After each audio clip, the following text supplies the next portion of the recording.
The gun came up at 11 minutes past 9. I can give you the hour because I had just wound the passage clock, as I had wound it every working morning for 19 years, and my hand was still on the little brass key, when the man in the plasterer's coat pulled the weapon out from under it and swung the muzzle around toward the sentry at the far door. My name is Osric Fennel. I am under clerk of the King's Bench, which means that I carry boxes, that I write down what other men say, and that I am the reason the Assize begins on time. I am 58 years old. I have a bad hip and a good memory and no courage whatsoever, and I want that on the record before I tell you anything else, because everything that follows will sound like the sort of thing a man invents to make himself interesting, and I have never in my life been interesting. That morning I was carrying 11 writs in a Japan box, walking the Assize passage of the almoner's court, the old wing of the palace, the cold one, the one with the worn stone and the low arches, where the King's Bench sits for the 6 weeks of the winter Assize. The passage runs 140 paces from the public arch at the west to the barred door of the rest room at the east. I have walked it perhaps 9,000 times.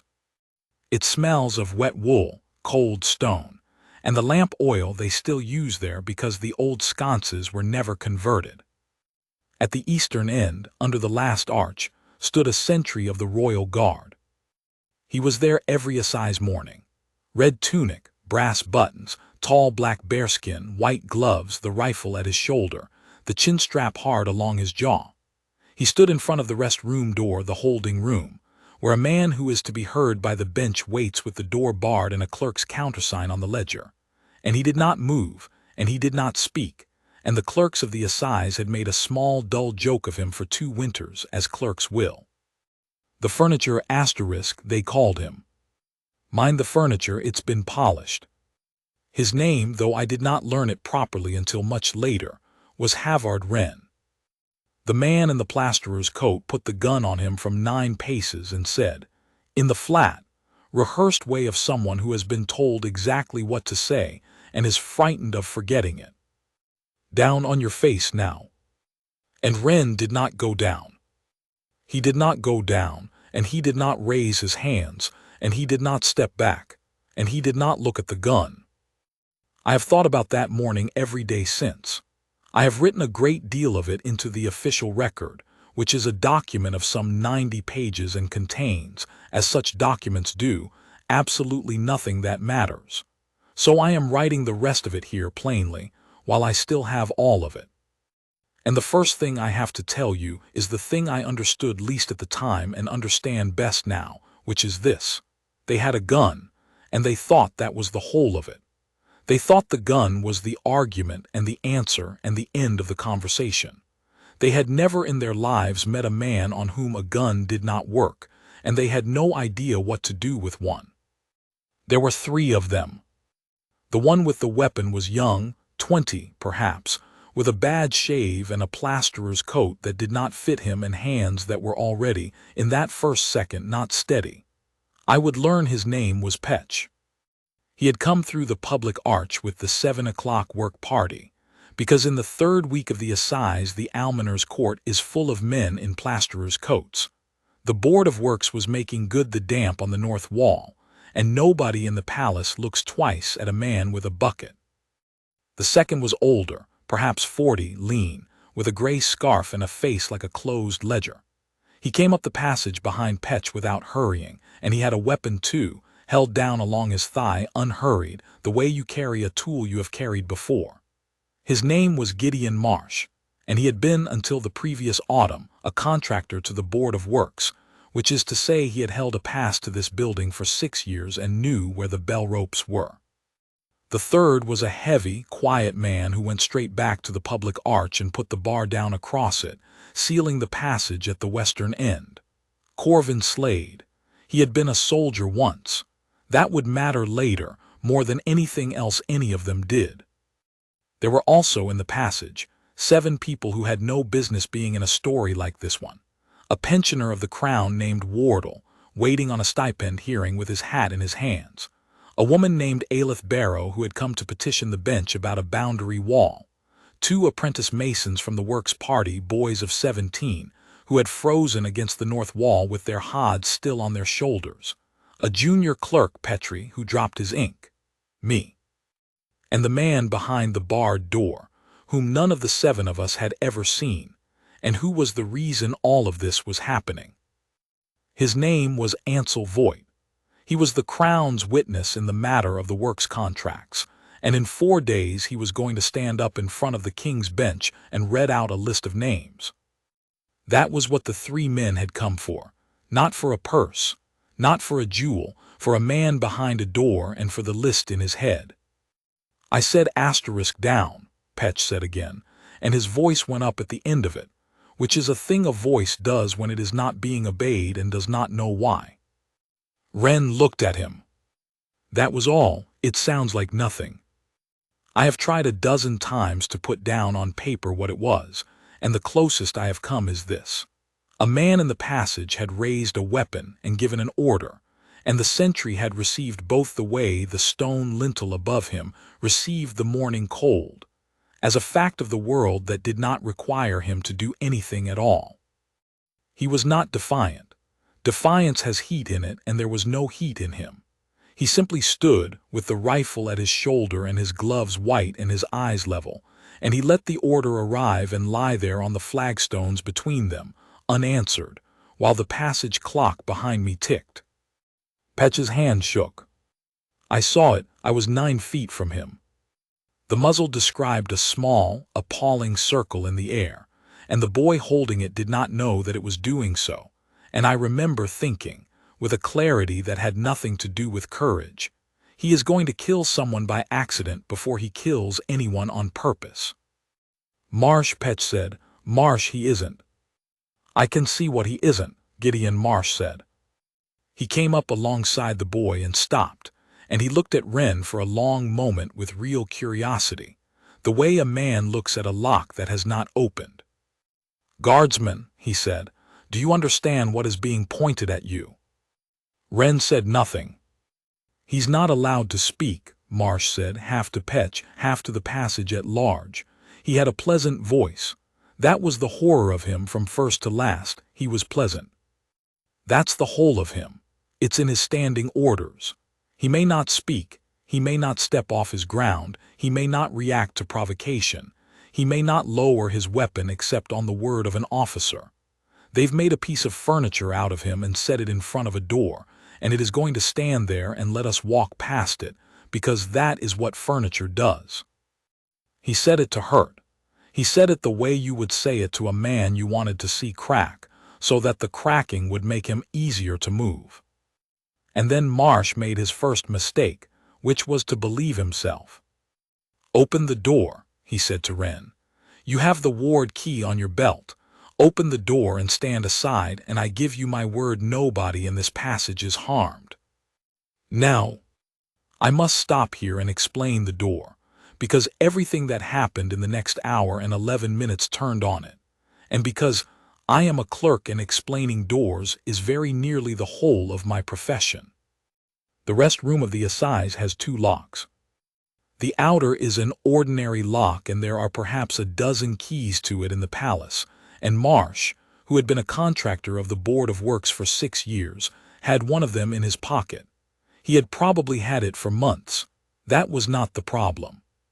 The inner is a ward lock, set into an iron bar that lies across the door on the passage side, and there is exactly 1 key to it, and it hangs on the belt of the sentry on duty, and it is signed for at the changing of the guard and signed back at the relief, and it turns only when the clerk of the Assize, that is, in the mornings, me, has entered the countersign in the ledger and spoken it aloud. 2 men, 1 key, 1 word.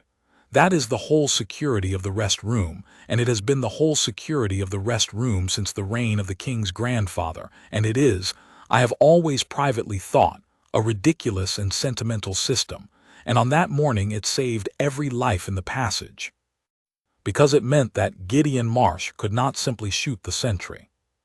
He needed him. He needed the key on his belt and the hand that turned it, and he needed the old clerk with the ink on his fingers, And he had walked into that passage with a plan built entirely on the assumption that both of those men would do exactly as they were told the moment a weapon came out. Because in Gideon Marsh's experience, everyone always had. He did not know that yet. He was still, at 11 minutes and 40 seconds past 9, entirely certain that this was going to take 4 minutes. "Open the door, guardsman," he said again, and he lifted his own weapon at last, and he put it on Renn's chest from 4 paces, which is a distance at which no man alive misses. The passage went very still. Wardle the pensioner had gone the color of wet paper. The woman, Aelith Barrow, had both hands pressed flat to the stone behind her. One of the apprentice boys was making a small sound in his throat that he could not stop making. My own heart was going so hard that I could feel it in the roof of my mouth, and I remember, absurdly, being ashamed of the japanned box, because I had it clutched to my chest like a shield, and 11 writs are not a shield. And the sentry stood with a gun on his heart and looked at the middle distance. He did not blink. I watched for it. That is the sort of thing a clerk watches for, and I have never been able to make anyone believe me. But I watched Halvard Renn for the length of that pause, and he did not blink, and his breath went in and out of him as slowly and regularly as the tick of the clock behind my shoulder, and the white glove on the small of the rifle stock did not tighten by so much as a thread. Marsh's jaw moved. I saw it was very small. He had put a weapon on a man's chest at 4 paces, and the man's body had not answered him. No flinch, no lift of the shoulders, no widening of the eye, none of the 1,000 tiny involuntary things a body does when it learns it may be about to stop. And something in Gideon Marsh, who had done this before, who was good at this, registered that fact and did not like it. It is the first time I ever saw a man frightened by stillness. "You'll open it," Marsh said, "or I will start with the old one." And he turned the weapon on me. I would like to tell you that I said something. I have had 4 years to think of what I might have said. What I actually did was stand there with 11 writs in a box and go extremely cold from the scalp downward and hear a very long silence. Then the sentry spoke. "You have 11 minutes. That was all. 4 words in a voice like a door closing, low, unhurried, entirely level. A voice that had been holding still so long it had gone smooth, like river stone. Everything in the passage stopped. I cannot describe to you what it did. The furniture had spoken. Marsh's head came round as though someone had struck a bell beside his ear. Petch actually took half a step backward and then hated himself for it. Even the pensioner Wardle lifted his chin. "What?" Marsh said. Renn did not repeat himself. He did not embellish. He stood exactly as he had stood, and he let the 4 words sit in the cold air and do their work. And I understood, not then, but later, when I had learned what he was, that this was the first move he had made all morning, and that he had chosen it with more care than Gideon Marsh had chosen his entire plan.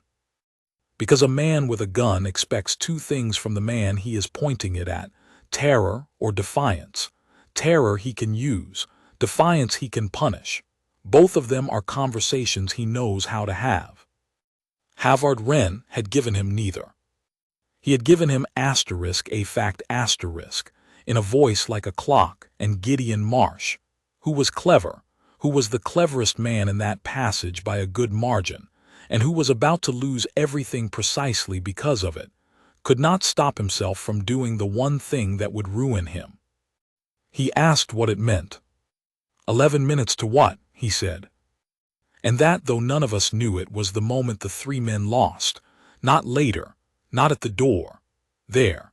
At 13 minutes past 9, with all the weapons still up and nobody hurt and every advantage in the world in their hands. They had come into that passage to make a guardsman afraid. Instead, they had started him talking. 11 minutes to what? Marsh said again, and there was an edge on it now, because he had heard himself ask the question, and he knew what asking a question costs. The Assize bell, Renn said. Nothing else. He gave the man the fact, and then he stopped, and the silence he left behind it was so complete that I could hear the boy Petch swallowing. Marsh's eyes went very quickly to the ceiling of the passage, to the corner where the bell rope comes down through its hole in the vaulting from the almoner's tower, 3 floors above, and hangs in its brass ring by the west arch. It had been there since before either of us was born. It rings at 9:30. It rings for 4 minutes. When it rings, 40 ushers, 9 sergeants at mace, the whole clerking body of the King's Bench, and on a session morning, no fewer than 16 men of the household military police come down that passage from the west, because the Assize passage is the only route from the robing rooms to the bench. Marsh had known about the bell. Of course he had. He had built his 4 minutes around it, and it was now 17 minutes away, and he had wanted very much to be gone before it.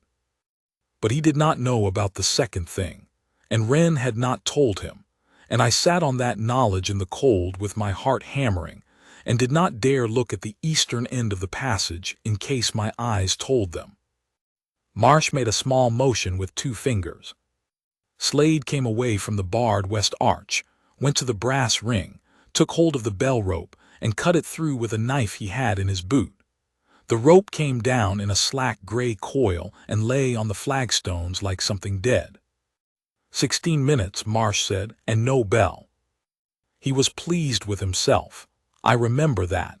He turned back to the sentry with the air of a man who has answered an argument. Halvard Renn watched the rope fall and did not move, and I have wondered ever since. And once, years later, I asked him, and he told me the truth, whether he had wanted them to cut it. He had, of course he had.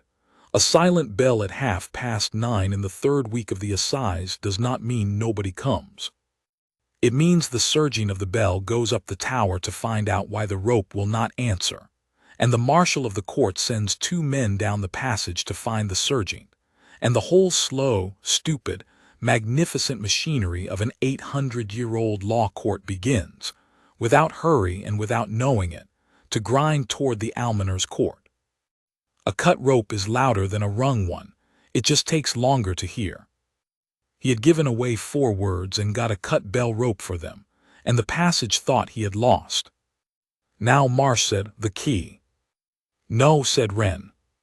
Petch's weapon jerked.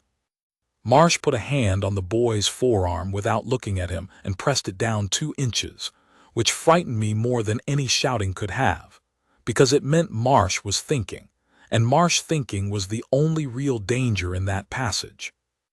"Guardsmen," he said, "consider your position. There are 3 of us and 1 of you, and your rifle is at your shoulder, and before you could bring it down I would have put 3 rounds into your tunic. Your orders will not save you. Nothing about that uniform is bulletproof. It is red wool asterisk." He let that sit. "You are a decoration, and decorations do not die for doors." And Renn said in that same smooth, flat voice, "You have moved twice." Marsh stopped. "You came up the passage on the left of the boy, and then you crossed to his right," Renn said. "You are right-handed, and you crossed so that your firing side was clear of him. That was well done. But you crossed toward the lamp, and now the light is behind you, and you are standing in your own shadow on the flagstone where the water gets in. That stone is wet. You have been shifting your weight off it for 2 minutes. A pause of exactly the length of a breath. You will want to move again shortly." Nobody said anything. I do not think I can convey what that did to Gideon Marsh. He had come into the Assize passage with a weapon and a plan and a pleasant voice, and he had spent 7 minutes explaining to a piece of furniture that it was furniture, and the furniture had just told him, without inflection, without triumph, without so much as turning its head, exactly where he was standing and why, and how long he had been uncomfortable, and what he was going to do next. Marsh looked down at his own boots. Then he looked up, and something had gone out of his face, and something else had come into it, and I understood in that moment.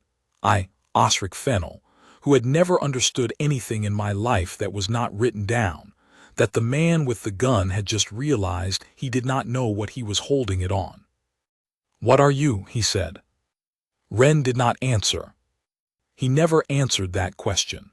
Not to Marsh, not to the bench, not to the king. Other people answered it for him in the end, and that is the proper way of it, but I am getting ahead of myself, and a clerk who gets ahead of himself is no clerk at all. What happened over the next half hour was, I have come to believe, the most extraordinary thing I will ever witness, and the reason nobody has ever believed me about it is that, described plainly, nothing happens in it. A man stood still. That is all. A man stood still in front of a door with a rifle on his shoulder that he never once took down, and he spoke perhaps 200 words in 70 minutes, and by the end of it 3 armed men had lost a fight that they were, at every visible moment, entirely winning. He never asked them for anything. That was the first of it. In 70 minutes Halvard Renn did not once make a request, a plea, an appeal, or an offer. He never said *please*. He never said *don't. He never bargained. Every single thing he said was either a plain statement of a fact that was verifiably true or a question about a fact, and every one of them, I realized afterward, was placed like a stone in a river, so that the men would step where he wanted them to step. Watch how he moved them. At 19 minutes past 9, with the passage frozen and Wardle the pensioner beginning to sway on his feet, the sentry said, "The old man is going to fall." Marsh's eyes flicked to Wardle. "If he falls, he will make a noise," Renn said. "The stone here carries." The mason's scaffold on the north wall backs onto the usher's hall. A man falling makes a noise they will come to look at. Marsh thought about that for 3 seconds. "Sit him down," he said to Petch. "Sit them all down against the north wall where I can see them." And there it was. That is the whole trick, and I did not see it for 4 years. We had been standing scattered along 140 feet of passage, 7 of us, in 1s and 2s in the open, between 2 armed men and a boy with a shaking hand. Now, on the word of the man holding the gun, we were all moved to the north wall, behind the mason's scaffold, behind a course of stacked lime sacks 4 feet high, out of the line between the sentry's door and the west arch, and every one of us was sitting down, which is to say that not one of us was standing where a stray round would find us, and not one of us was in a position to do anything sudden and fatal. Renn had put us in cover, and he had done it by telling Gideon Marsh a true thing about a stone floor, and letting Gideon Marsh give the order himself. I did not know it. Marsh certainly did not know it. He believed he had just tidied his hostages. And Wardle, who was 81 and whose legs had gone, sat down on a lime sack with his hat still in his hands and did not fall, and did not make a noise, and lived. Beside me, the woman, Aelith Barrow, put her hand on my sleeve. Her fingers were like ice. She said, very softly, without moving her lips, "Why isn't he afraid?" I had no answer for her. I had been asking myself the same thing for 8 minutes, and the only thing I could think of was a morning the previous November, when I had come down the Assize passage too fast with an armful of writs, and my hip had gone out from under me on the wet stone, and the box had burst, and 140 pages of the king's business had gone all over the floor in a fan.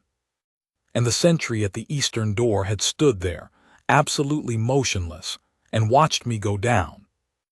I had been furious.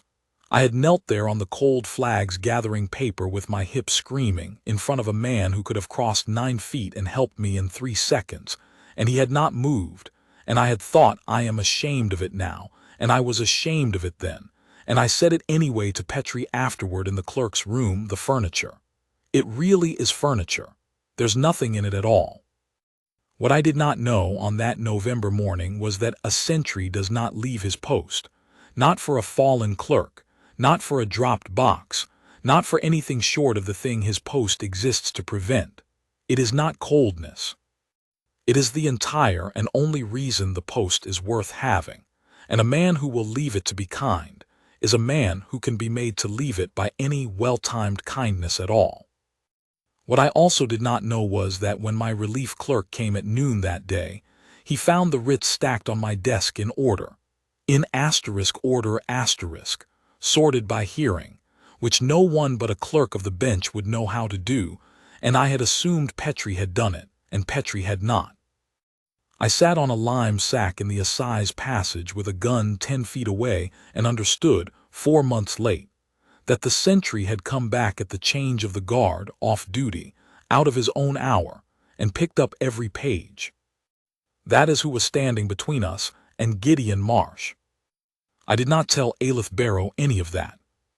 I said I don't know, and my voice cracked in the middle of it. But I stopped being quite so afraid. At 24 minutes past 9, Gideon Marsh changed his method. He had tried the weapon, and the weapon had not worked. He had tried contempt, and contempt had not worked. So he did what clever men do when the direct road is shut, and went around. He walked away from Renn. He walked, unhurried, down the passage to where the 7 of us sat against the north wall in the shadow of the scaffold, and he crouched down in front of me, in front of me, the old clerk with the japanned box, and he said, in that pleasant voice, "You're Fennel." I said nothing. My mouth had stopped working. "You're the countersign," he said. "The door doesn't open without a word from you, and the word changes every session, and it is written in the ledger in that box." He tapped the box with one finger. Tap, tap. "So you and I are going to be reasonable, because you are not a soldier, are you? You are a man with a bad hip and a pension in 9 years, and there is nothing in your standing orders about dying." He was right about all of it. "Open the box," he said. And I heard from the eastern end of the passage, in the voice of a clock, "The ward key is on my belt." Marsh's head turned. "You don't need him," Renn said. "You need me. The countersign opens the ledger. The ledger is not the lock. The bar is the lock, and the bar answers to one key, and the key is here." A pause. "Speak to me." People get this part wrong when I tell it, and they get it wrong in a way that flatters him and misses him entirely. They think it was gallantry, the guardsman seeing the old clerk in trouble and stepping in front of him, and it being a fine, brave, foolish thing. It was not. It was the coldest and most exact piece of work I have ever seen a human being do. Gideon Marsh had just discovered that the passage contained a soft man, a frightened, useful, breakable clerk, and with a soft man in the room, everything gets easier for the man with the gun, because now he does not have to break the hard one. He only has to hurt the soft one in front of the hard one, and the hard one will break himself. That is the oldest lever in the world, and it works, and it was about to work. So Renn took it away from him, not by shielding me, by making me irrelevant asterisk, by speaking a true fact, the bar answers to one key, in a voice so flat and so certain that Marsh, who was a rational man, did the rational thing and abandoned the lever, and came back up the passage to the only man who could actually open the door. He gave the enemy a reason to walk away from me that had nothing to do with mercy. Mercy Marsh would not have believed. Arithmetic he believed. "Then speak," Marsh said, standing over him again. "You have my attention, guardsman. What is it you want to say?" "2 things," Renn said. "Say them."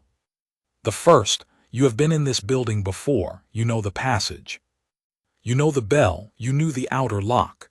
He said it without accusation, the way a man reads a list. "You did not know about the bar." Marsh's face did not move, but his hand did a fractional adjustment on the grip. "You did not know," Renn said, "because the bar was fitted in the spring, and you were dismissed the Board of Works in the autumn before it. Whoever told you the plan of this passage told you the plan of it as it was 2 years ago." Nothing in his voice at all. "You are working from an old drawing, and the man who gave it to you has not been in this passage since it was changed, and he did not know it had been changed, and that means he does not have the access he told you he had." "Silence." "Your inside man," Renn said, "is lying to you, or he is being lied to.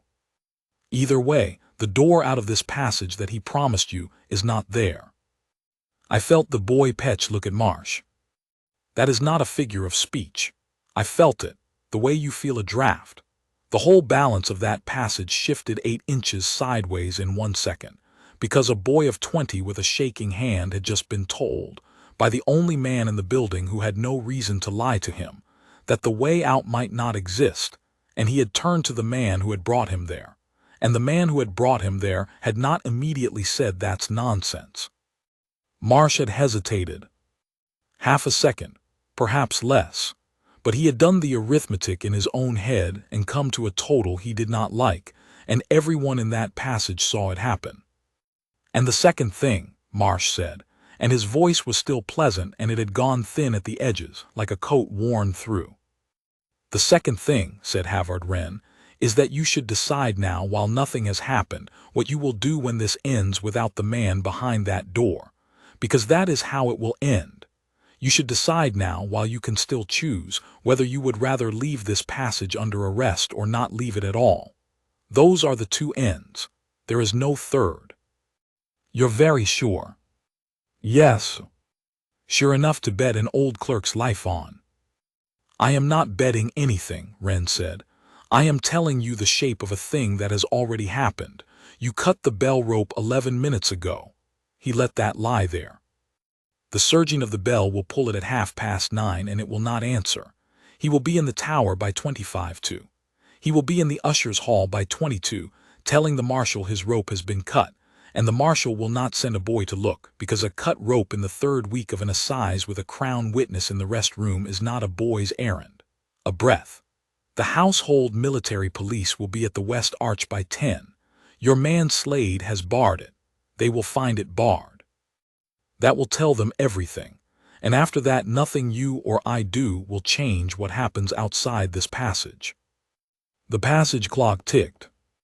So I have not been bargaining with you, Renn said. There is nothing to bargain for. I have been waiting with you. The only question left is what you do with the 18 minutes you have. And Marsh laughed. It was a terrible sound, a real laugh, sharp and short and appalled. And he passed a hand across his mouth and stared at the sentry, and he said, in a voice with something in it I could not name at the time and can name now, which was ***. You've been playing me since the moment I walked in. No, Renn said. No. I have been standing at my post, he said, and answering your questions. I have to tell you about the boy now, because everything that mattered went through him in the end, and because I have spent 4 years trying to be fair to him, and I am not certain I have managed it yet. His name was Ewan Petch. He was 20 years and 4 months old. He was not, and never had been, a criminal. He was a plasterer's mate from the Rope Walk district whose mother had borrowed against her rooms from a lending house that turned out to belong, through 3 names, to the same men whose names were in Ansel Voight's head, and when the interest ate the rooms they had come to Ewan Petch and explained that there was a way to settle it, and it involved carrying something into a building for 1 hour and standing still. Nobody had told him he would have to point it at anybody. He had been holding a weapon on a man's chest for 26 minutes. His arm had begun to come down of its own accord. You cannot hold a weapon out at shoulder height for 26 minutes. The body will not do it. And every time he noticed, he snapped it up again, and each snap was harder and less controlled than the last. His breathing had gone high and shallow and quick. There was sweat on him in a passage cold enough to see your breath in. He had not blinked properly in some time. He was doing that thing where the eyes go wide and dry and the lids only flutter. And his finger was inside the trigger guard. I did not know then what that meant. I know now because I asked, and Halvard Renn, who is the most exhausting man in the world to get a straight answer out of, told me flatly that in the whole 70 minutes, that was the only thing in the passage that frightened him. Not the 2 guns, the finger. A man who means to fire, he said, keeps his finger straight until he means to. A man who is frightened puts it on the trigger and forgets it is there. Then his hand shakes, and the shake is not a decision, and it does not care what anybody wants. He said, Marsh was never going to shoot me. Marsh was going to think his way out or lose. But the boy was going to kill somebody in the next 10 minutes, and neither of us would have chosen it, and it would not have mattered. So while Gideon Marsh was being told, in that flat clock voice, that his plan was already dead, while every clever word went into the clever man's clever ear, Renn was watching the boy. At 29 minutes past 9, he said something that made no sense to anyone in that passage. He said, "Guardsman Petch." The boy's whole body jolted. "That is not, I'm not." "You are standing at ease with a weapon in your hands," Renn said, in exactly the voice a man uses on a parade square, "and your elbow is dropping, and your arm is going to give out inside 4 minutes, and when it gives out that weapon will discharge into that wall or into that floor or into a man, and it will not be because you chose it." Petch stared at him. "Bring your left hand up," Renn said. "Under the frame, take the weight, and take your finger out of the guard and lay it along the side where it belongs until you have decided to use it. A beat. That is not a request. That is the only instruction anybody in this passage is going to give you today that is entirely for your own sake." I watched Ewan Petch, with 2 of his own men in the room, in the middle of an armed assault on the king's bench, bring his left hand up under the weapon like a boy on a range, and take his finger out of the trigger guard, and lay it flat along the frame. And Gideon Marsh, who had turned to watch, said nothing at all. Because what could he say? Don't do that, you might not kill anyone by accident. It was the second thing Renn took from him. He did not know it was the second thing. He thought it was safety. It was the beginning of the end of Gideon Marsh, and it took the form of a boy being told, kindly, in a cold passage, how to hold his hands. At 22 minutes to 10, the game changed, and it changed because of me. I have never forgiven myself for it. It was my face that did it, and I know it was my face, and I will put it down here honestly. Someone came into the passage from the east. Not through the west arch, that was barred, with Slade's bulk against it. From the east, behind the sentry, through the little door that comes down from the bench's own stair, which is used by exactly 4 people in the kingdom of Eldermore and which nobody in the palace, including Gideon Marsh, thinks of as a door at all, because it is faced in the same stone as the wall and it has no handle on the passage side. It opened, and Crown Prince Rowan stepped through it, alone in a plain dark coat, with his gloves in his hand. I made a sound. I did not mean to. It was not a word. It was the noise a man makes when the bottom of the world drops out from under him, a sort of half-swallowed breath, and it was very quiet, and in a passage where 7 terrified people had not made a sound in 15 minutes it was as loud as a shot. Marsh's head came around. Now, understand what I understood in that instant, sitting on a lime sack with my heart trying to climb out of my throat. The crown prince of the realm had come down to the almoner's court because he did that, because he had done it every assize since he was 19, without announcement and without escort, to sit at the back of the public gallery of the king's bench and listen to the ordinary law of the realm being done to ordinary people. His father had done it before him. It was the single most admirable habit in the house of Harrowgate, and it was about to get every one of us killed. Because the 3 men in that passage had come for a witness. And if they saw what had just walked through the wall behind them, they would not want the witness any more. They would want him. He was 9 feet from the sentry's shoulder. He had not yet looked up. He was pulling on a glove, his head down, his mind on a boundary wall appeal and a cold morning, and in 1.5 seconds he was going to raise his eyes and see 140 feet of passage with 2 armed men in it, and 7 people sitting against a wall. And Halvard Renn said, without turning his head, in the loudest voice he had used all morning, a parade ground voice, a voice you could have heard in the usher's hall if the usher's hall had been listening. "Halt, the sentry's ground is not crossed." The crown prince stopped dead. "You will stand fast in the arch," Renn said, "and you will not advance, and you will not speak, and you will not be addressed. That is the order of this post." It was, on its face, the most outrageous thing I had ever heard. A guardsman, a common guardsman of the Second Company, had just bellowed an order at the heir to the throne of Eldermore in the palace of his own fathers, and told him to shut his mouth. Marsh half turned toward the sound, weapon coming round, and saw, in a dim stone arch 40 feet behind the sentry, a man in a plain dark coat with his gloves in his hand. A clerk, a junior barrister, a wall of the bench in a bad coat, caught in the wrong corridor, being roared at by the sentry the way sentries roar at anyone who wanders where they should not. That was what he saw. That was all he saw. It was exactly what he had been shown. "Get him against the wall with the others," Marsh said.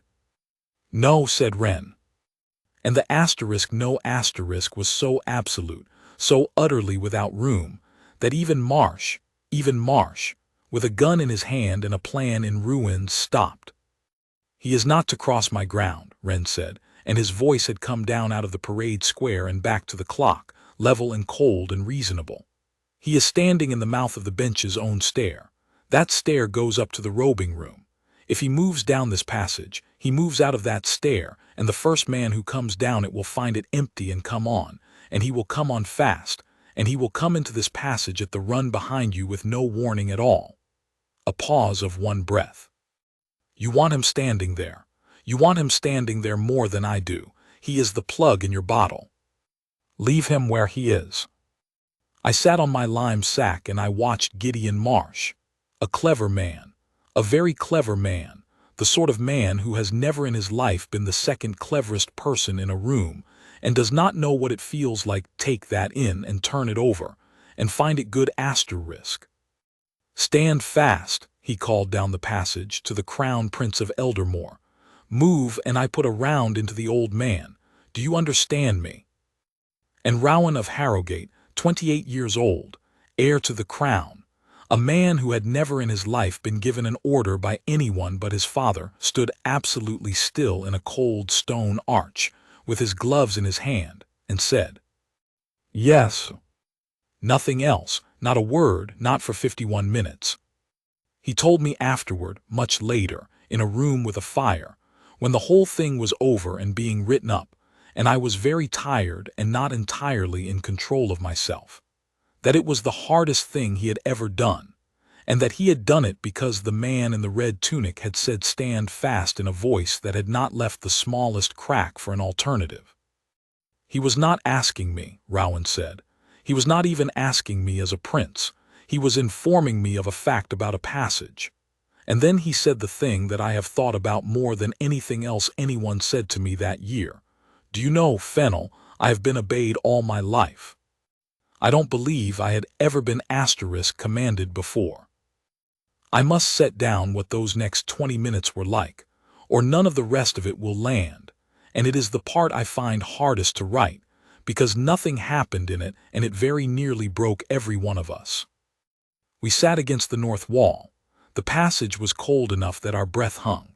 Wardle the pensioner, 81 years old, sat with his hat on his knees and his eyes shut and his lips moving. Aelith Barrow held my sleeve and did not let go for the whole of it, and I have never told her that I do not think I would have kept still without her hand there. The 2 apprentice masons, 17 years old, sat with their backs to the lime sacks and cried without any noise at all, which is a thing I did not know a person could do.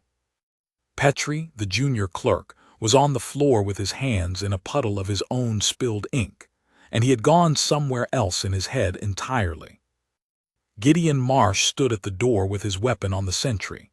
Slade stood at the barred west arch with his back to it and his weapon down along his leg, watching everything, saying nothing, and I noticed it and did not know what to do with it, that Slade never once looked at the hostages. He watched the sentry, only the sentry.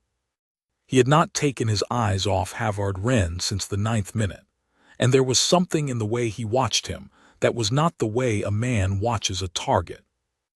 The boy Petch held his weapon in 2 hands, with his finger along the frame. And the sentry stood. That is the thing.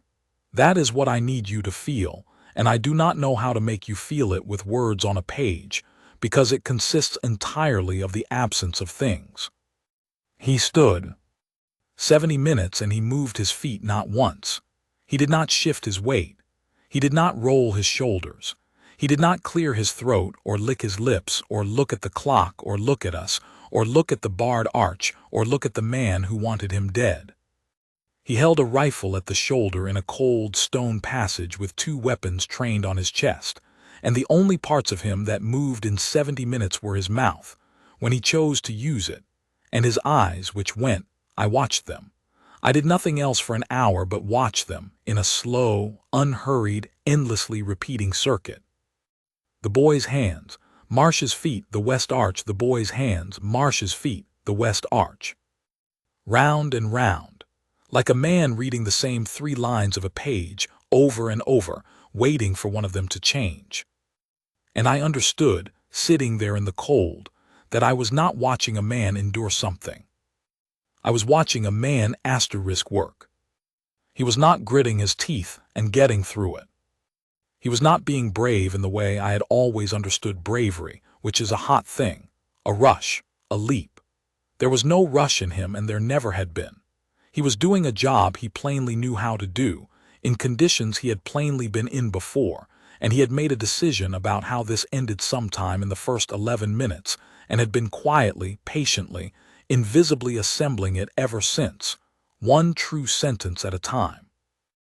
And nobody in that passage, not Marsh, not Slade, not the Prince of the Realm, not me, had the faintest idea what he was. Except one of us did. At 6 minutes to 10, Corvin Slade left the west arch, walked 20 feet up the passage, stopped, and stared at the sentry's collar. "Marsh," he said. It was the first word he had spoken in an hour. His voice was hoarse and slow. "Marsh, look at his collar." Marsh did not take his eyes off Renn. "What about it?" "The gorget patch," Slade said. "The stitching under the collar, there's a—" And the boy's weapon went off. I do not remember the sound. That is a strange thing to say about the loudest noise I have ever been near, but I have no memory of hearing it at all. What I remember is the asterisk shape of the world changing, a flat white slap of pressure that went through the passage and through my chest and out the other side, and then a high thin ringing where the world had been, and dust. The round went into the stone lintel above the rest room door, 8 inches over Renn's bearskin. It did not touch him, it did not touch anyone. It struck the corner of a block of dressed stone that had been set there in the reign of the king's great-grandfather, and it took a bite out of it the size of a fist, and the passage filled with a slow, drifting, chalky fog of pulverized limestone that hung in the lamplight, and settled, over the next several minutes, onto all of us, so that when the household military police finally came through that door, they found 9 people and 3 prisoners all the same color, gray from head to foot, like statues that had been left out in weather. Ewan Petch had not decided to fire. His arm had come down, and Slade had said *Marsh in a hoarse voice, and the boy, strung out past any endurance, 20 years old, 49 minutes into holding a weapon on a man who would not be afraid of him, had jerked at the sound of a voice, and his hand had closed. His finger had been along the frame. Renn had put it there. If it had been where it was at 9 o'clock in the guard, that round would have gone 8 inches lower, and this would be a different story with a different ending, and I would not be writing it. Instead, it went into the lintel. The chip is still there. You may go and look at it. Everyone who works in that building knows what it is. In the ringing in the dust, Petch made a sound like an animal, and I heard him say over and over, I didn't. And through it, absolutely level, absolutely unhurried, came a voice like a clock. Nobody is hurt. The passage was in chaos. Aelith Barrow had her arms over her head. Wardle had gone down on one knee. Marsh had spun with his weapon up, wild for 1/2 second, looking for the shot that had been fired at him. Nobody is hurt, Renn said again, and it cut through the ringing and through the dust and through the panic like a bar of iron. The round is in the lintel, it struck stone. There is no man in this passage bleeding, and there is no man in this passage dying. Petch. Nothing kind in it, nothing cruel, just asterisk fact asterisk. Look at me. The boy looked at him. You have not killed anyone, Renn said. You have chipped a stone. Do you understand the difference? It is the whole of the difference there is. Everything you have done up to this second can be undone. Everything. A beat. Do not do the next thing. And he had still not moved. I want that understood because it is the center of everything. A weapon had discharged 8 inches from his skull. Stone splinters had come off that lintel. They took 2 out of the back of his neck afterward, and he sat for it without a word. And the surgeon said he had never had a quieter patient, and Halvard Renn had not ducked, had not flinched, had not so much as tipped his chin. He had stood in a fog of stone dust with his rifle at his shoulder, and told a terrified boy the truth. I looked at Gideon Marsh through the drifting gray, and he was staring at the sentry, and what was on his face was not anger, and it was not quite fear. It was the face of a man who has been arguing for an hour about the rules of a game, and has just discovered that the other man was never playing at all. Who asterisk are you? He said. It did not come out as a question. It came out as something a man says to himself. The household military police reached the West Arch at 4 minutes past 10. We heard them before we saw them. A rolling, disciplined thunder of boots in the usher's hall, 140 feet away behind a barred oak arch, and a voice through the wood that I did not know then and will never forget now. This is Captain Marladunmore, Household Military Police. The arch is surrounded. The almoner's court is closed. You will put down your arms. I have never in my life been so glad to hear anything. And I have never in my life been so wrong. Because I felt at that moment, sitting in the dust with my hips screaming, a great warm surge of relief go through me, and I turned my head to look at Renn, expecting to see the same thing in him, and saw a man doing arithmetic he did not like. Understand the passage. 140 feet of straight stone, 1 door at the west, 1 door at the east, 3 armed men, 7 civilians sitting against the north wall behind lime sacks and scaffolding, and the crown prince of the realm standing in an arch in plain sight with nothing in front of him but air. Captain Dunmore had at that moment 16 men, a barred oak door, a battering ram, and no idea whatsoever what was on the other side. If she came through that arch, she came through it into 140 feet of open ground, into 2 armed men and a boy who had just fired once by accident and would certainly fire again, and every round in that passage would go the long way down it, and the lime sacks would stop nothing. And the man standing in the eastern arch with his gloves in his hand was the heir to the throne of Eldermore. Renn saw all of that in about 1 second. Marsh, he said, you will let me speak to her. Marsh laughed that same short, appalled bark. Will I? Yes. Because you have 30 seconds before she puts a ram through that door, and when she does, you die, and the boy dies, and 4 of the people behind those sacks die, and I die. And none of that gets you the man behind this door because he is not behind this door. A pause. Let me speak to her. And what will you tell her? The truth, Renn said. That there is 1 weapon on the hostages and 2 on me. That the ground is open and there is no cover for an entry. And that if she comes through that arch, she will be walking into a killing lane that any one of you can hold for as long as your rounds last. Silence. You tell her that, Marsh said slowly. Yes. Why? Because it is true, Renn said, and because if she comes in, I lose 7 people I am responsible for. I would rather stand here with you for another hour. And Marsh, after a long moment, said, Speak. So Halvard Renn stood at his post in a passage full of stone dust with 2 guns on him, and shouted, in a parade ground voice, down 140 feet of cold stone at the household military police of the crown.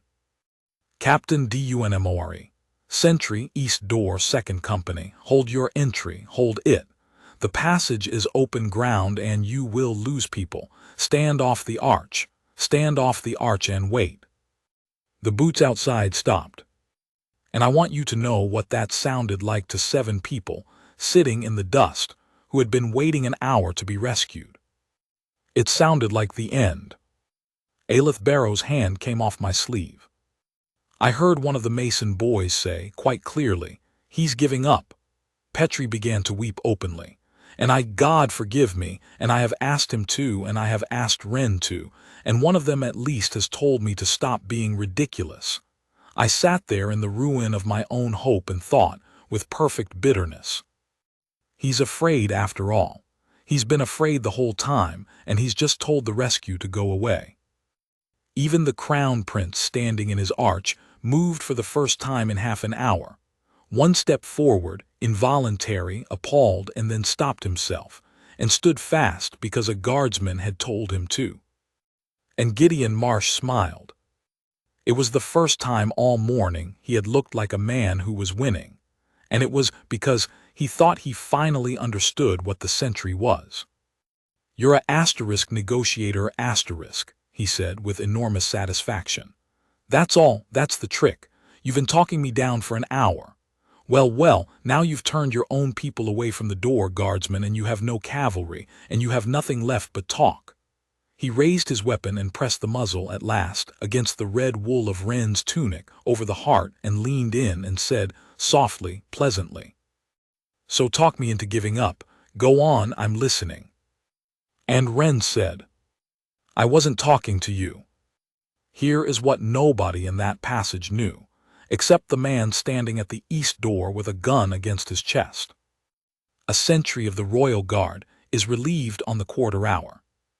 The relief comes from the guard room of the almoner's court, which is off the north cloister, which does not connect to the Assize passage at all. It connects to the rest room's other door, the small one at the back, the turnkey's door, which opens off the cloister and which the plans in Gideon Marsh's pocket, drawn 2 years ago, showed as bricked up. It had been unbricked in the spring, when the bar was fitted, because a rest room with one door is a fire risk, and the Board of Works had said so in a memorandum that I myself had copied and filed and forgotten. And the sentry's relief had come to the turnkey's door at 9:45, and found the passage barred and the ward key not answering, and had gone back down the cloister at a dead run to the guard room. And by 10:04, there were 9 men of the second company of the Royal Guard standing in the dark on the other side of the rest room's back door with their weapons ready and the door unlocked, and their sergeant's hand flat on the wood. They were 11 feet from Gideon Marsh. They had been there for 6 minutes. They were waiting for one thing. They were waiting for the sentry to say the word, and the word was not a word at all. It was a phrase, an ordinary phrase that a sentry may say aloud in any circumstances without arousing suspicion, and every man of the second company knows it, and it means, "The ground is clear, come now." And Halvard Renn had spent 70 minutes making the ground clear. He had moved 7 civilians behind 4 feet of lime sacks by telling a man about a wet flagstone. He had frozen the heir to the throne in a stone arch out of the line of fire by roaring at him. He had put a boy's finger out of the trigger guard. He had kept 2 armed men standing at the eastern end of the passage, in the narrowest part, in the open, with their backs to a door they believed was bricked up. And he had just, in front of all of them, sent the only force that could have come through the west arch away from it, so that when the shooting started, it would not start at both ends of 140 feet of stone with 7 civilians in the middle. He had not called off the rescue. He had cleared the lane. "I wasn't talking to you," Renn said again, with the muzzle of Gideon Marsh's weapon against his heart. "I have been telling the captain where every one of you is standing for the last 5 minutes, and she has been listening, and she has not moved a man." He tilted his head, the first movement of his head in 71 minutes, a fraction of an inch, toward the door at his back. "And I was telling them." Gideon Marsh's eyes went to the door. It is the most human thing he did all morning, and it destroyed him.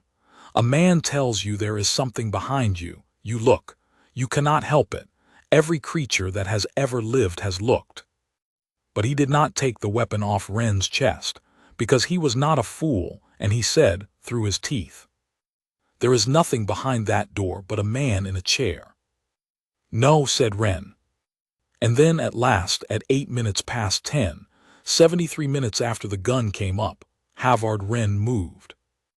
I need you to understand what that was like. For 73 minutes, 7 of us had watched a man not move. He had become a fact of that passage, as fixed as the lintel above him.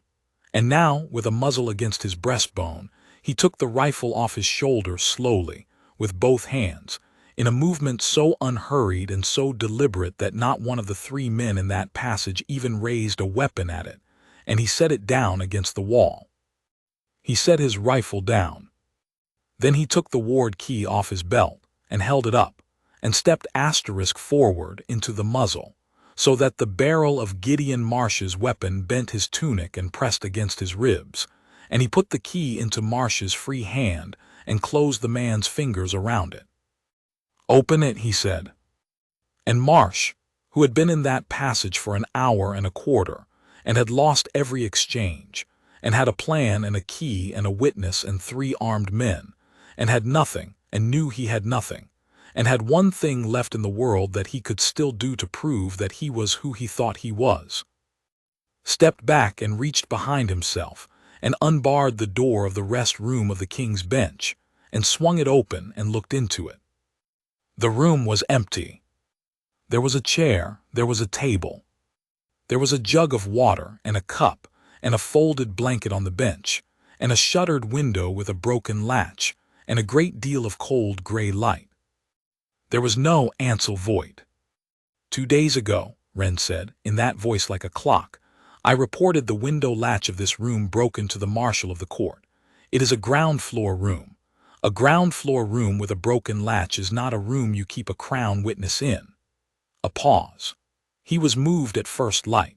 He has been in the bench's undercroft since 6 o'clock this morning under 2 men of my company, and he goes before the bench on Thursday, and every name in his head goes into the record.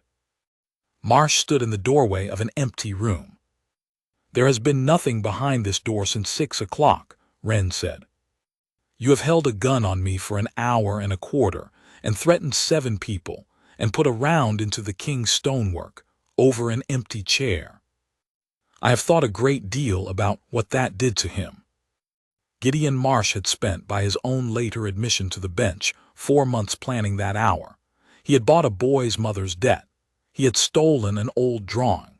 He had waited for the 3rd week of the Assize, when the works parties were in and nobody looked twice at a plasterer's coat. He was the cleverest man in the passage. He had made a machine, and he had wound it, and he had set it going, and every single part of it had worked exactly as he intended. And it had been dead before he walked in, because 2 days earlier a sentry standing at his post with nothing to do had noticed that a window latch was broken and had bothered to say so. That is what beat him, not a bullet, a memorandum. He made a small sound. Then he turned around, and his face was white and open and quite young, suddenly, and he lifted his weapon to put it into Halvard Renn's face at a distance of 1 foot, and there was nothing pleasant left in him at all. And Corvin Slade said, "Marsh." He was standing 20 feet away with his weapon in his hand, and he was not looking at Marsh. He was looking at Renn's collar, where the sentry, in stepping forward, had let the throat of his tunic pull open a half-inch on the dust-covered gorget patch, and at a small worked emblem of gray thread that is stitched onto no guardsman's tunic in the Royal Guard and never has been, which is put there by hand, by the man himself, and which the kingdom of Eldermore does not issue and has never officially acknowledged. A wolf's head in gray silk on gray wool. You cannot see it from 3 feet away. You can see it from 1. "Marsh," Slade said again, and his voice had gone strange. "Put it down." "What?" "That's the winter detachment," Slade said. The words did nothing to me. I was a clerk. They meant nothing at all to me, and I have had them explained since, and I still do not think I understand them the way Corvin Slade understood them, standing in the dust in the Assize passage with his weapon going slack in his hand. The winter detachment does not appear in the army list. It is 9 officers and about 60 men, and it does the work that must be done in rooms where there are people who did not choose to be there, the granary at Calomere, the toll house siege, the 11 hours at the Widow's Bridge. Its men are not marksmen. That is the thing that everybody gets wrong. Its men are trained to stand in a doorway and not move while somebody with a weapon and nothing left to lose decides what kind of man he is going to be. They call them in the army the still men. And Corvin Slade had been a soldier, once in a line regiment, and 11 years earlier he had lain in a ditch outside a burning granary at Calomere, and watched a man in a plain coat walk in through the door with his hands empty and stay in there for 11 hours, and come out at dawn with 14 millworkers alive behind him and a man in handcuffs who had not been touched. He was at Calomere, Slade said. Marsh, he stood at Calomere. That's the man from the granary door. That's not. Marsh's weapon was still up. His hand had begun at last to shake. That is a asterisk sentry. That's a piece of furniture in a red coat. He's a... You've had a gun on him for an hour, Slade said, and he hasn't moved. What did you think that was? I will tell you the rest of it quickly, because it was quick. It took, according to the record, and I wrote the record, and I timed it off the passage clock, because that is what I am for 9 seconds. In the first 2, Renn took the boy. Ewan Petch was 4 feet to Marsh's left with his weapon in 2 hands and his finger along the frame, and he was staring at Slade, and he was crying, and Renn crossed the 4 feet in 1 step and did not hit him. I want that in the record too, because half the palace has told the story with a blow in it, and there was no blow. He put his left hand flat over the top of the weapon and closed it, and turned his wrist, and the thing simply came out of Ewan Petch's hands as though it had been agreed beforehand between them, and Renn had it, and in the same motion he took the boy's arm above the elbow and folded him down onto the flagstones, on his face, gently, the way you would put down a ladder, and knelt on him. Petch was not hurt. He was not hurt at all. He lay in the stone dust and sobbed like a child and lived to give evidence. In the next 4 seconds, Halvard Renn kneeling on a boy, with a weapon in his hand, 4 feet from a man who had a gun on him. Unloaded it. He worked the action, and the round came out, and he caught it, and he laid the weapon flat on the stones and pushed it away from him with the back of his hand, and he knelt there in the dust with nothing at all in his hands and looked up at Gideon Marsh. Now, he said, there is one weapon in this passage that is still in a hand that means to use it. It is yours, and there are 9 men of the 2nd Company coming through that door in about 6 seconds, and they are not going to be careful, and I am not going to be able to stop them. He held out his empty hand. Give it to me, I am asking. It is the only thing I have asked you for all morning, and you have about 4 seconds, and after that it stops being my decision. Gideon Marsh stood in the doorway of an empty room, in a fog of stone dust, with a weapon in his hand and a boy weeping on the floor, and a man on one knee in front of him with nothing in his hands at all. Behind Renn, the rest room's back door came open onto darkness. And Corvin Slade, 20 feet away, Corvin Slade, who had lain in a ditch at Calomere 11 years before and watched a man walk into a burning granary with his hands empty, bent down, very slowly, and laid his weapon on the flagstones, and stepped back from it and put his hands on top of his head. It's over, Gideon, he said. It was over at 9 o'clock. He's been standing there telling you so for an hour. Marsh's hand opened. The weapon hit the stone with a flat, ordinary, tremendous clatter, and then there were men in the passage, a great many men, from both ends at once, and someone was shouting, and someone had me by the shoulders, and a red-faced sergeant of the 2nd Company was screaming at Gideon Marsh to get *down, get down, get down, and Marsh went down without a word and put his hands behind his head like a man who had done it before, and stayed there. Nobody fired, nobody was struck.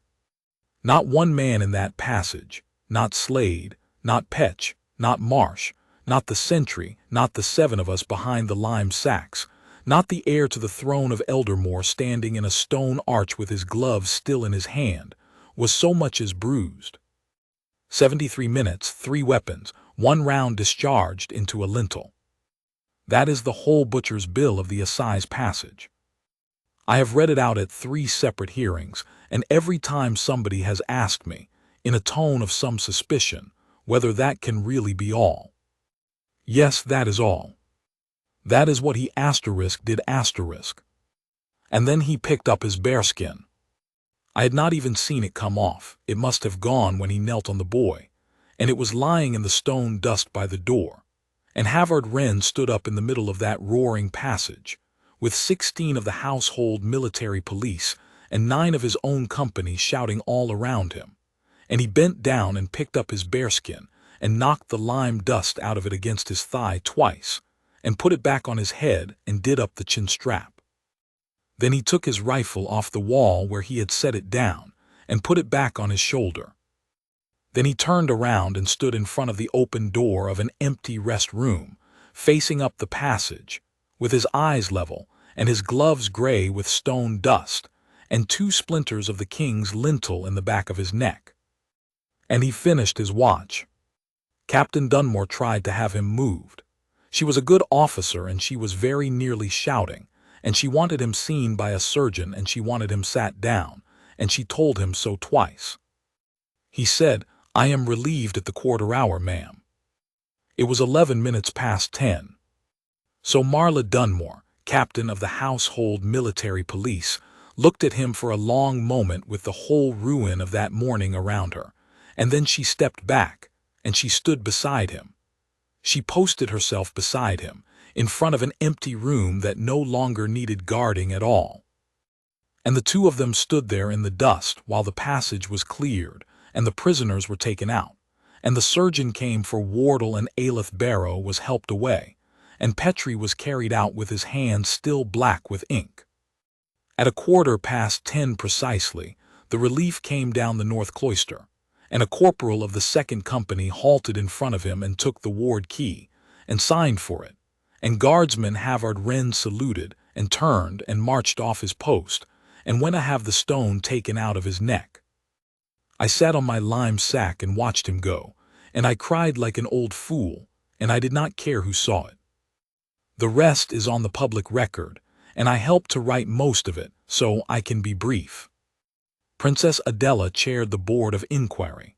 She sat for 11 days, and she was, by common consent, the most frightening thing to happen to the Board of Works in 40 years.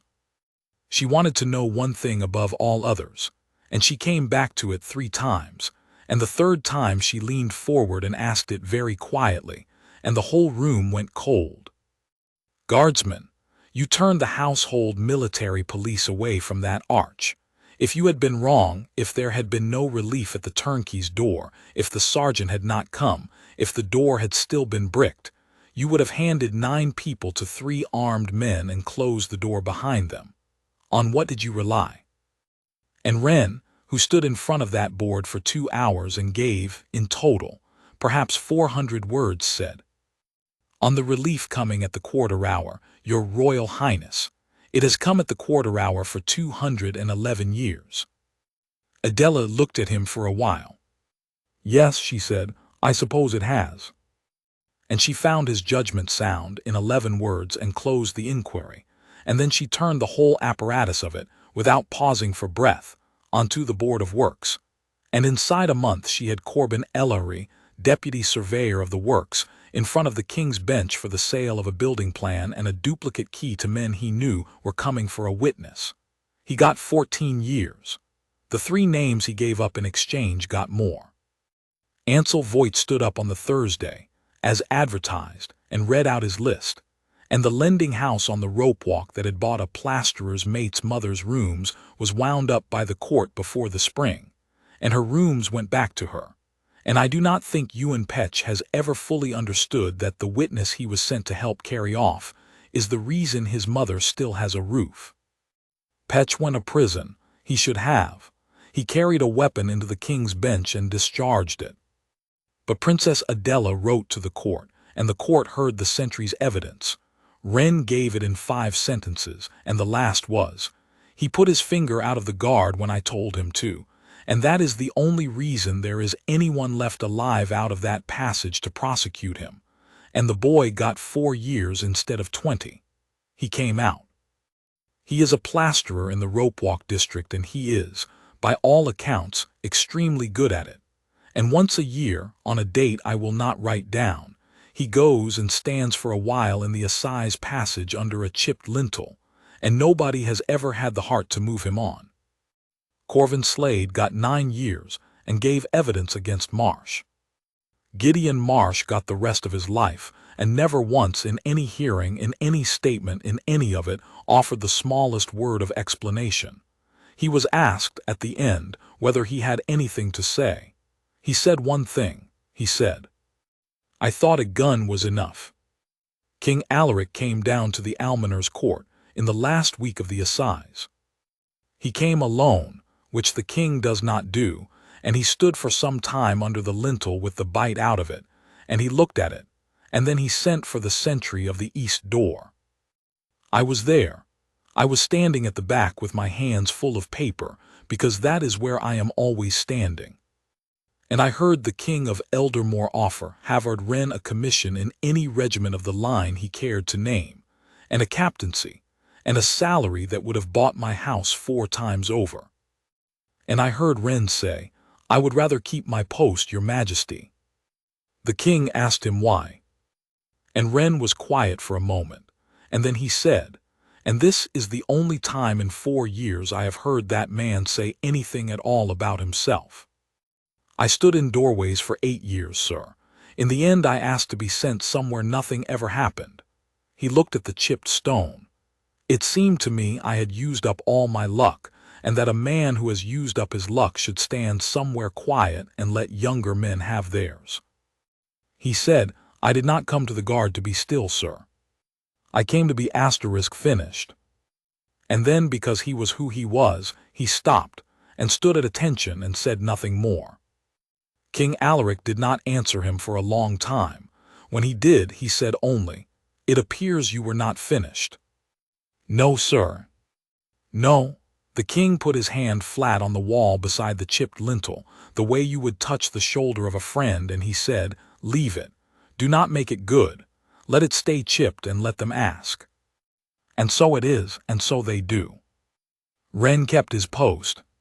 He also, and this was Adela's doing, and it was the shrewdest thing anybody did that year, was made sentry instructor of the 2nd Company, which means that every guardsman who now stands a door in that palace has spent 4 weeks being taught, by a man with a wolf's head under his collar, how to stand still and count a room and hold his tongue and put a frightened man's finger out of a trigger guard.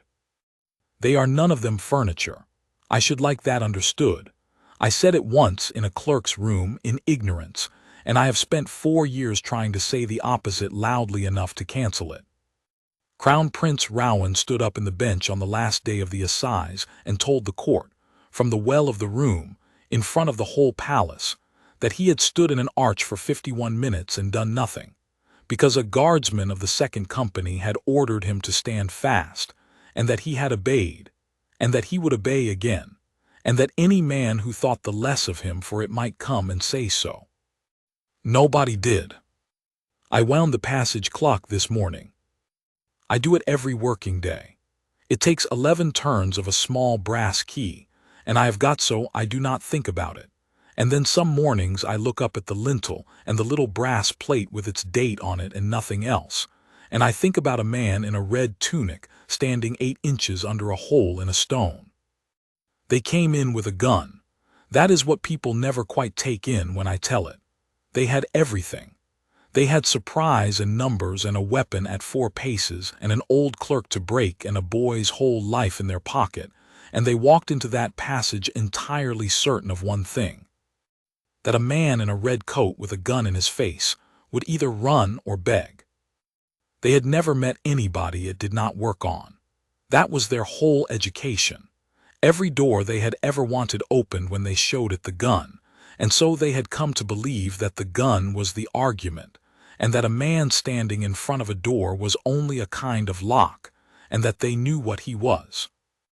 They could not have been more wrong. He was not a lock, and he was not furniture, and he was not, whatever the ballad sellers have made of him since, a hero out of a song. He was a professional. He was a man who had spent 8 years learning that the most dangerous thing in a room full of frightened men is a sudden movement, and that the second most dangerous is a lie, and who had therefore, for 73 minutes, in a cold stone passage with 2 guns on his heart, done nothing sudden and told nothing but the truth. I am 58 years old, and I have no courage whatsoever, and I have written this out at last because the official record has no column for it.